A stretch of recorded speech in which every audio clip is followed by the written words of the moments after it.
Hello കൂട്ടുകാരെ, എല്ലാവർക്കും കൂപ്പ് ടെയിൽസിൻ്റെ പുതിയൊരു വീഡിയോയിലേക്ക് സ്വാഗതം. ഇന്ന് നമ്മളിവിടെ പറയാൻ പോകുന്നത് നമ്മളെ ഫാമിൽ നമ്മൾ എങ്ങനെയാണ് കോഴികൾക്ക് ഫുഡ് പ്രിപ്പയർ ചെയ്ത് കൊടുക്കുക എന്നുള്ളൊരു രീതിയെ കുറിച്ചിട്ടാണ് കേട്ടോ. നമ്മൾ ആദ്യം തന്നെ കുറച്ച് വെള്ളത്തിൽ കുറച്ച് മുളക് പൊടി, കുറച്ച് മഞ്ഞൾപ്പൊടി, അതുപോലെ തന്നെ കുറച്ച് കഞ്ഞിവെള്ളം ഒഴിച്ചിട്ട് നമ്മളത് തിളപ്പിക്കാൻ വെക്കും. അതിനുശേഷം അതൊരു 1 ലിറ്ററുള്ള വെള്ളം 1/2 ലിറ്റർ ആവണ വരെ നമ്മൾ തിളപ്പിക്കും. അതിനുശേഷം നമ്മളത് വാങ്ങി വെച്ച് കുറച്ച് നേരം ആറാൻ വെക്കും. അതിനുശേഷം നമ്മൾ അതിൽ സപ്ലിമെൻറ്റ്സ് ഒഴിച്ചു കൊടുക്കും. നമ്മളിവിടെ കൊടുക്കുന്ന സപ്ലിമെൻറ്റ് കാൽഷ്യം സപ്ലിമെൻറ്റും അതുപോലെ തന്നെ വിമറാളും കൂടിയിട്ടാണ്.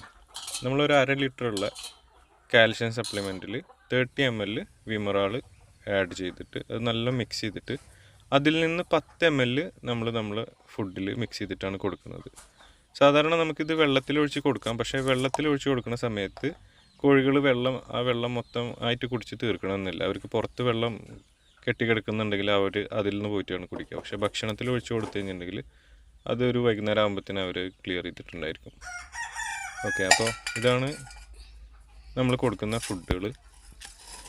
പെല്ലറ്റ് ഉണ്ട്, അതുപോലെ തന്നെ ഗ്രോവർ, അവിൽത്തവിട്, അതല്ലെങ്കിൽ ചോളത്തവിട്, ഇതിലേതെങ്കിലും ഒന്ന് കൊടുക്കും നമ്മൾ.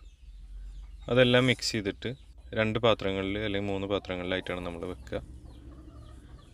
അപ്പോൾ ഇതാണ് നമ്മളെ ഫാമിൽ ഫുഡ് കൊടുക്കുന്ന ഒരു രീതി. പിന്നെ രാവിലെ നമ്മൾ കുതിർത്ത ഗോതമ്പാണ് കേട്ടോ കൊടുക്കാറ്. നിങ്ങളെ ഫാമിൽ എങ്ങനെയാണ് നിങ്ങൾ ഫുഡ് കൊടുക്കുക ഒന്നൊരു കമൻ്റായിട്ടൊന്ന് രേഖപ്പെടുത്തണേ. പിന്നെ നിങ്ങൾക്ക് നമ്മളെ വീഡിയോ ഇഷ്ടമാവുന്നുണ്ടെങ്കിൽ നിങ്ങൾ ലൈക്ക് ചെയ്യാനും ഷെയർ ചെയ്യാനും സബ്സ്ക്രൈബ് ചെയ്യാനും മറക്കരുത്. മാക്സിമം സപ്പോർട്ട് ചെയ്യുക. Okay, thank you.